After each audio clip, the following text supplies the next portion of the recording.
نماز جنازہ کے چند ایسے احکامات جن میں عوام پریشان ہو جاتی ہے۔ نمبر 1، بعض دفعہ آدمی نماز جنازہ میں ایسے وقت شامل ہوتا ہے کہ جب امام 1-2 تکبیرات کہہ چکا ہوتا ہے، تو آیا یہ جو بندہ 1-2 تکبیریں نکل چکی ہیں اس کے لیے کیا ترتیب ہے اور کیا تفصیل ہے، کیا طریقہ کار ہے؟ تو وہ ذہن نشین فرما لیں کہ جس بندے کی چند تکبیریں رہ چکی ہوں، شریعت کے نظر میں اس کو مسبوق کہا جاتا ہے۔ یہ بالکل اسی طرح ہے جیسے 5 وقتی نماز، فرض نماز جب اس کی جماعت ہو رہی ہو اور کوئی بندہ جماعت میں ایسے وقت میں شامل ہوتا ہے کہ اس کی 1-2 رکعتیں نکل چکی ہوں، تو جیسے وہ بندہ مسبوق کہلاتا ہے، تو ایسے ہی جس کی 1-2 تکبیریں رہ چکی ہوں تو یہ بھی مسبوق ہی کہلائے گا۔ تو جیسے اس کے لیے احکامات ہیں کہ جب امام سلام پھیرے گا تو یہ بندہ کھڑا ہو کر اپنی گئی ہوئی رکعتیں پوری کرے گا، اور اس کے اندر جو ترتیب ہے تفصیل ہے پڑھنے کی، اس کے مطابق اپنی نماز مکمل کرے گا، پھر سلام پھیرے گا۔ تو ایسے ہی وہ بندہ جو نماز جنازہ میں شامل ہوا ایسے وقت میں کہ جس کی 1-2 تکبیریں نکل چکیں، تو اس کے لیے بھی یہ حکم ہے کہ امام کے سلام کے بعد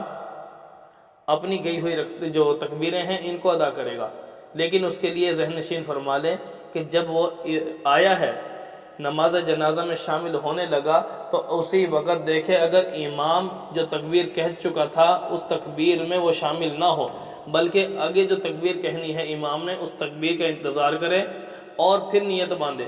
تو لہٰذا اب جو یہ نیت باندھ رہا ہے تو یہ اس کی تکبیر تحریمہ کہلائے گی۔ تو جیسے تکبیر تحریمہ کے بعد ثنا پڑھی جاتی ہے تو یہ بندہ اپنی اس تکبیر میں ثنا پڑھے گا،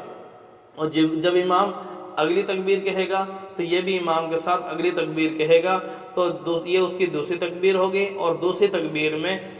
درود شریف پڑھا جاتا ہے تو یہ درود شریف پڑھے گا۔ ٹھیک ہے، تو یہ صورت ہوگی اس کی ادائیگی کی۔ اور جب امام سلام پھیر دے گا تو یہ بندہ سلام نہ پھیرے، اور بلکہ یہ اپنی وہ تکبیریں پوری کرے گا۔ لیکن اس کی ترتیب یہ ہے کہ جب وہ تکبیریں اپنی پوری کرنے لگے تو اس کے لیے اگر اس کو پتہ ہے، یقین ہے کہ بھئی میرے تکبیریں اور اس کے ساتھ ان کو ادا کرنے کا جو طریقہ ہے یہ میں اس کے مطابق اگر ادا کروں، یعنی تکبیر کہے اور اس کے بعد دعا پڑھے، اور اگر 2 تکبیریں رہتی ہیں، 3 تکبیریں رہتی ہیں، اگر 1 تکبیر کے بعد درود شریف وہ بھی پڑھ لے، تو اس طریقے سے اگر اپنی اس نماز کو یہ پورا کرنا چاہے